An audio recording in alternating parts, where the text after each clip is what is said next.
بسم اللہ الرحمن الرحیم۔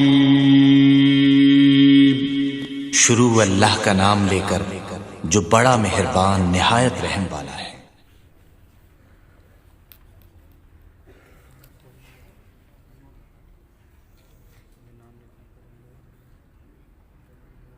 وحدت المدارس سے سعد حسین۔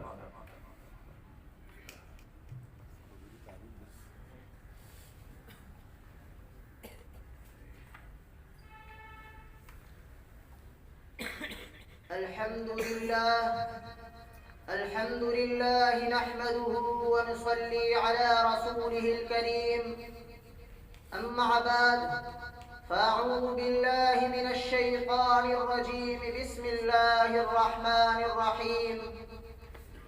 إن الله يأمركم أن تؤدوا الأمانات إلى أهلها وإذا حكمتم بين الناس أن تحكموا بالعدل إن الله نعم ما يعظكم به إن الله كان سميعا بصيرا. وقال النبي صلى الله عليه وسلم: إذا وسد الأمر إلى غير أهله فانتظر الساعة. صدق الله العظيم وصدق رسوله النبي الكريم. آواز جب دل سے نکلتی ہے اثر رکھتی ہے، آواز جب دل سے نکلتی ہے اثر رکھتی ہے، پر نہیں طاقت پرواز مگر رکھتی ہے. محترم صدر ذی وقار مجلس و منتظمین، ارباب اختیار، اہل علم و ہم سفر طلباء عظام، آج مجھے جو موضوع سخن لب قرطاس کیا گیا ہے وہ ہے استحکام پاکستان اور ہماری ذمہ داریاں. سامعین محترم، استحکام عربی کا لفظ ہے جس کا معنی ہے مضبوط یا پختہ. استحکام پاکستان پاکستان کی مضبوطی اور سالمیت سے ماخوذ کیا گیا ہے. اس کے بارے میں ہماری ذمہ داریاں اس مختصر وقت میں گرداننا تو درکنار، ان ذمہ داریوں کا انحصار بھی مشکل امر ہے.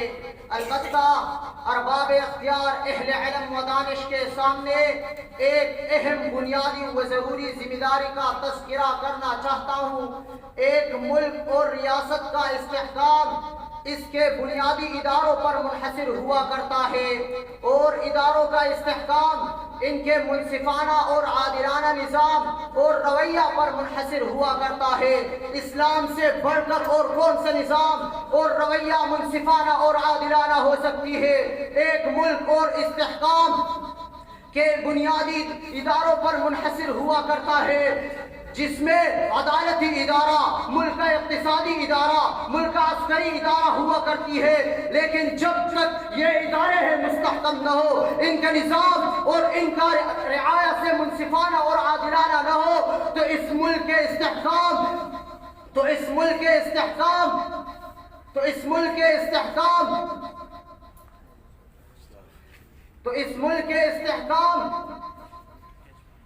کے عظیم کے 75 سالوں کا مشاہدہ اسی بات کو اپنے پیشانی پر رقم تراش کی ہوئی ہے کہ اس ملک کی سالمیت اور استحکام اس کی بنیادی ادارہ لا الہ الا اللہ کے قانون پر منحصر ہے. جب تک ان اداروں کا نظام اور رویہ اللہ کے اس قانون الہی، یعنی ان اللہ یأمرکم ان تؤدوا الامانات الى اہلها واذا حکمتم بین الناس ان تحکموا بالعدل سے منسلک نہ ہوا ہو، اس وقت تک ان اداروں کا استحکام لامحال ہے. اسی سے اس ملک کی سالمیت اور استحکام ثبوتاس رہے گی، کیونکہ اس ملک نے تاریخ میں ثابت کیا ہے کہ اس ملک میں جوانوں کی کمی نہیں، معدنیات کی کمی نہیں، تعلیم کی کمی نہیں، علماء کی کمی نہیں، مجاہدین کی کمی نہیں، طلباء کی کمی نہیں، افواج کی کمی نہیں. اگر کمی اس ملک میں محسوس کی جاتی ہے وہ یقیناً نظام اسلام کی کمی ہے، وہ منصفانہ اور عادلانہ نظام کی کمی ہے، وہ نظریہ پاکستان لا الہ الا اللہ کی کمی ہے. سامعین محترم، جب تک یہ ادارے اور اس کے منصفانہ اور عادلانہ نظام اور اس کے اہل افراد کے حوالے نہ ہو تو رسول اللہ صلی اللہ علیہ وسلم کا یہ فرمان یاد کر کے دہراتے رہے کہ اذا وسد الامر الى غیر اہلہ فانتظر الساعہ۔ بس میں اپنی تقریر کو اس شعر کے ساتھ ختم کرنا چاہتا ہوں۔